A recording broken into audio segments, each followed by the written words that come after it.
So today I am going to be bringing you a review of this film, We Are Your Friends. And in case you're wondering who I am the Bad Movie Reviewer.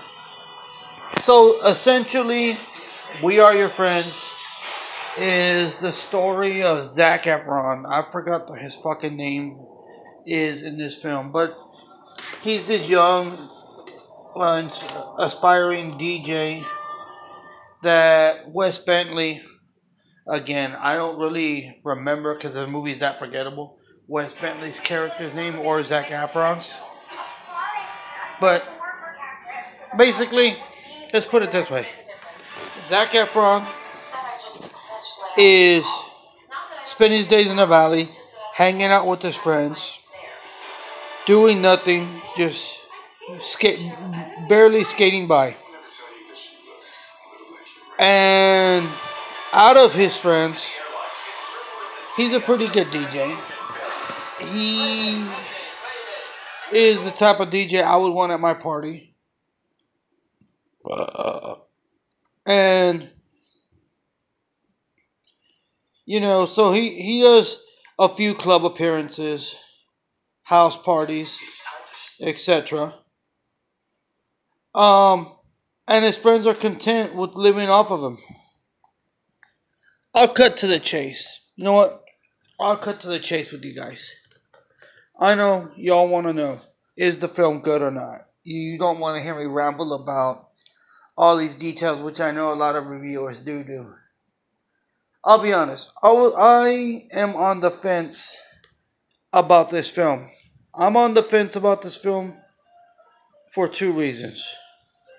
Number one, I totally can see this film on, and you're in your college dorm, you're working on a term paper, and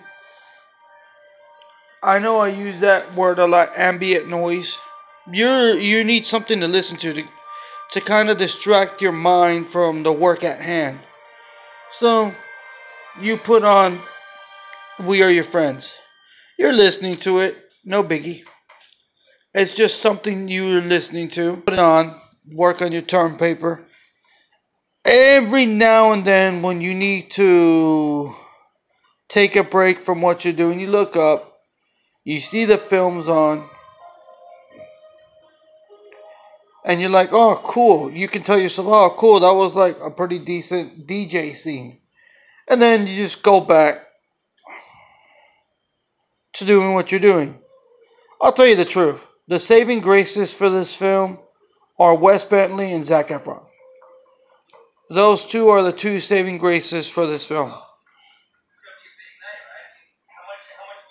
The reason for that is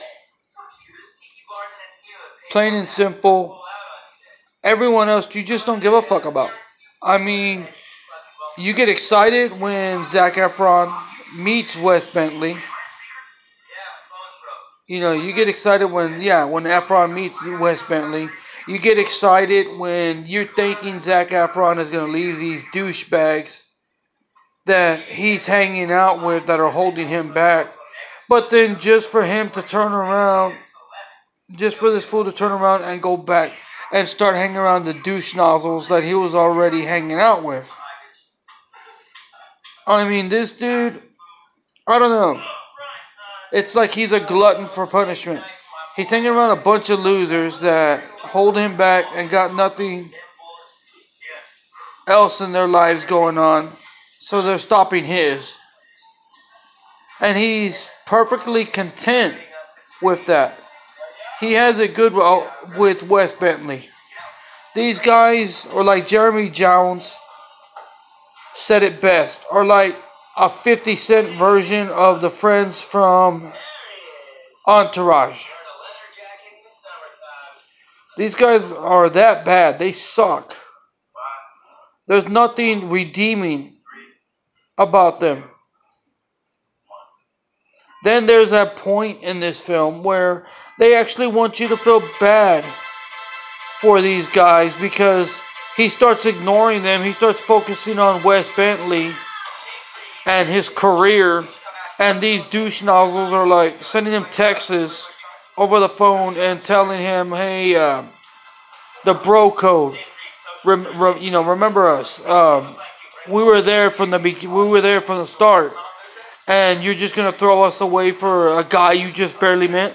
Well, yeah, because that guy he just barely met, which is Wes Bentley, is the one putting his life and putting him on the right career path. These dudes are just pretty much sucking him dry. They're there. Yes, they were there before he had fame and success. But they're also there helping him spend his money and not contributing to anything that he's doing with his DJ career. They're just holding him back. They're just the type of people you chill with when you ain't, they're the type of people that, yeah, you hang out with when you're in school, but as you get older, you drift away from them and you don't let them hold you back. That's who the fuck these dudes are. These dudes are nobody.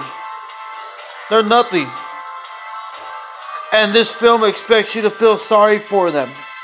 I'm sorry, you really don't. When you watch this film, you're like, I can see why Zac Efron would want to hang around Wes Bentley instead of these douche nozzles. They're the type of dudes that fucking hang out at a skate park and scope out the young hotties. That's who these fools are.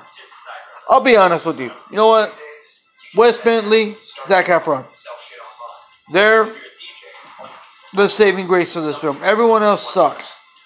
The story's pretty decent. As in, it's about an up-and-coming DJ who has his life unfolding right in front of him. And you're rooting for him to take the right choice, make the right choice, and move on with his life. But you're starting to see that with success comes stress.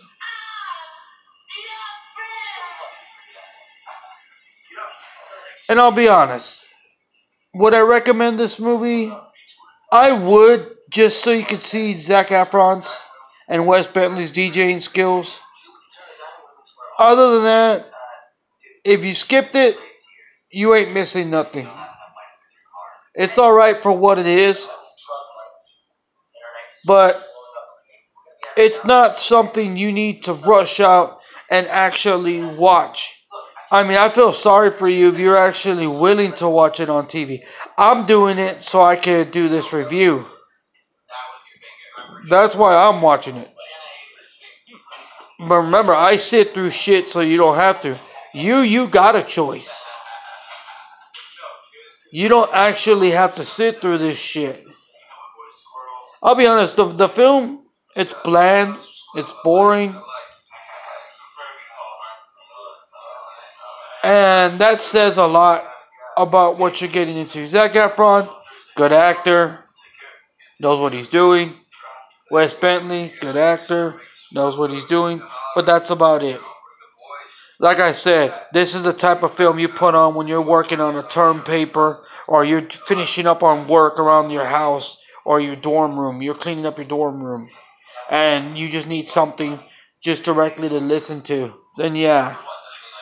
Other than that, to actually sit there and watch it, you're putting yourself through punishment. I give this a C-. Zac Efron, Wes Bentley, yeah, they're good actors and they're the saving grace of the film, but they're not enough to hold it together. I'm me, you're you, I'm out.